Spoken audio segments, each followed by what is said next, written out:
Hey, what is up guys? This is Brett here from brettdev.com, and today in this video I'm going to talk about the digital nomad visa. What is it? Can you apply for it? Are you eligible for it?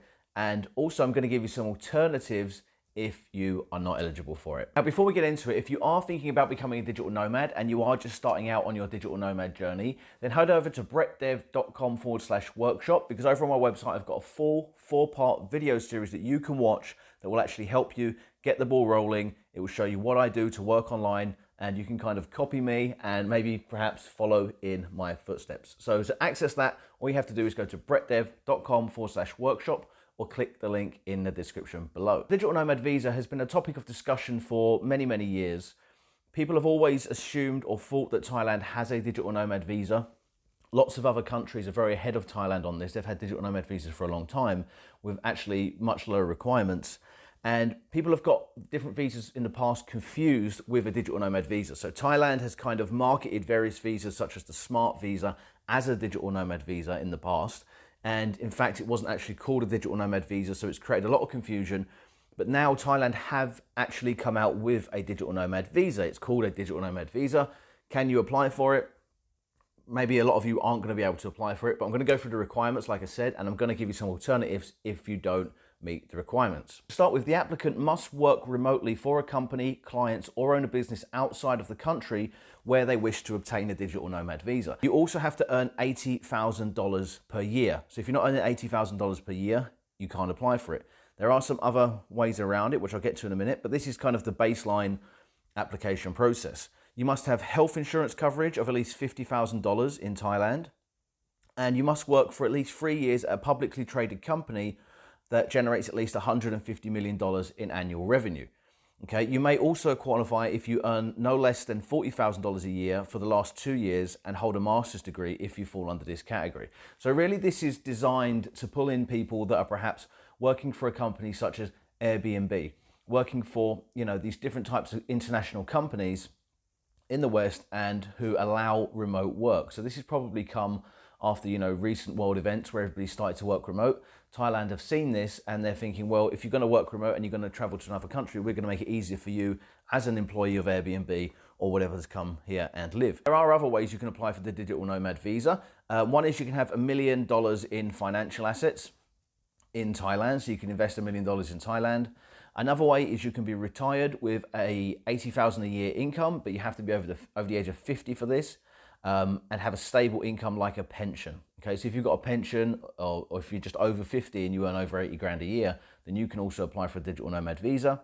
Or the final option is you can invest $500,000 in Thailand. You may invest in Thai government bonds, property, or foreign direct investment. So if you actually want to live in Thailand long term and you do actually want to put $500,000 in Thai property, I don't know, maybe you want to buy a hotel or something like that, then yeah, this might be an option for you. The digital nomad visa also is a 10-year visa. Okay, so this will allow you to stay in the country, and it's called temporary residency. So you can stay in the country for 10 years with this visa. So those are the types of people that this visa is marketed for. It's really for wealthy investors, retirees, or employees of international companies. So that's, like I say, that's who it's for. It's not going to suit most digital nomads. If you're just starting out, you want to become a freelancer, you want to kind of build your own business on a budget, this really isn't for you. However, I am going to get into some alternatives for if you want to stay in Thailand long term. So if you're not eligible for the digital nomad visa, what visa can you apply for if you want to stay long term in Thailand? Well, if you're over 50, I would just say get the retirement visa. Okay, the retirement visa, I believe you have to have 800,000 baht in a Thai bank account. Now that isn't a fee. You don't have to pay 800,000 baht. You just have to show it in your account. And you have to show it a couple of months before you apply. So you could move the money into the Thai bank and then you could move it out after you've applied for your visa. And that is how you apply for a retirement visa. If you're over 50, that should be your go-to standard visa to get, because it's a year-long visa. You can extend it every single year. There are requirements such as health insurance, but it's like, you can do it once a year. It's hassle-free, and all you need is to show a bit of money in the bank. I think it works out about $25,000 in the bank. Now, if you're under 50, another option that you can go for is a Thai Elite visa. Now, this you actually do have to pay a fee. This isn't show the money and you'll get the visa. This is this is, you actually have to pay for this. So this is 600,000 baht. It ranges between 600,000 baht and 1 million baht, and you can stay anywhere between 5 and 20 years depending on how much you pay. Now this is kind of hassle-free. You can come as you go. You're basically treated as a temporary resident in Thailand, and you really don't have to worry about visas for that entire duration, but you do have to pay for it. There are options for families as well. If you come with a family, I think it's about 800,000 baht. I'll put some links in the description so you can look into this in more details, but there's the elite visa option as well. Now that's expensive. That's not going to be accessible for most digital nomads, right? Most digital nomads who are starting out probably aren't going to qualify for the actual digital nomad visa. They're not going to have the money to pay for the elite visa probably. If you don't fall into any of those categories, then the option you do have is an education visa. Now, an education visa, there are various different types of education visas in Thailand. The main one is learning Thai. And the way you would apply for this is you just go to a Thai school, call some Thai schools. I wouldn't recommend doing it before you come to Thailand. Come to Thailand, go into schools in the city where you're living, and you can apply for an education visa that way. Now, the school will show you how to apply. They'll provide you with all the documentation and paperwork, and this will cost you around about 26 to 30, between 24 and 30,000 Thai baht, depending on the school. And with that, you'll get Thai lessons. You can actually go to school once or twice a week and actually learn to speak Thai. An education visa is valid for a year. Actually, there's another form of education visa. There are different things that fall under education. So, for example, some places will do a Muay Thai visa. If you come to train Muay Thai, I believe that falls under the education category. And in Chiang Mai, for example, there's also a visa called a self-defense visa, which is run by the military. I believe that's about 40,000 baht, but I think that falls under the education visa as well. So the various different types of education visas you can get, they last for a year. You can typically get 1 or 2 of those back to back. So they would do you for 1 or 2 years stay in Thailand. And like I said, they're about, the education speaking the language is about 24 to 30,000 baht. The self-defense, I think, is about 40,000 baht, but you know, the prices vary. Another option is volunteer visa.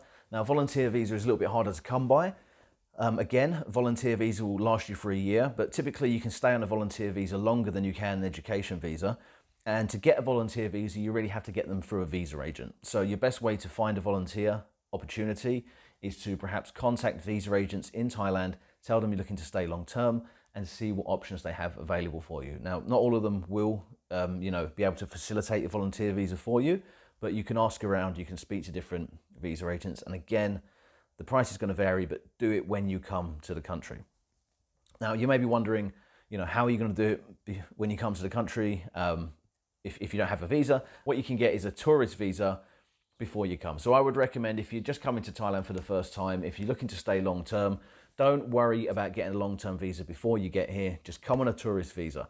Now, there are there used to be various different types of tourist visas. I'm not sure how it works right now, but there is at least a 60-day tourist visa that can be extended by 30 days. So that's a 90-day tourist visa.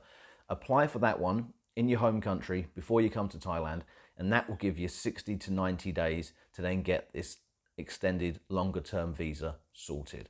Okay, you could also, there used to be a visa which was a multiple entry way back in the day, and then there was a special entry visa. These visas gave you about 9 months of, it was a tourist visa. It was a special entry tourist visa. They gave you about 9 months. I'm not sure if they're still available. If they're not, and the best you can get is a 60-day visa, get that. You can extend it for 30 days once you're in the country, just at your local immigration office. So there you have 90 days. And then once in the country, you can apply for a longer term visa.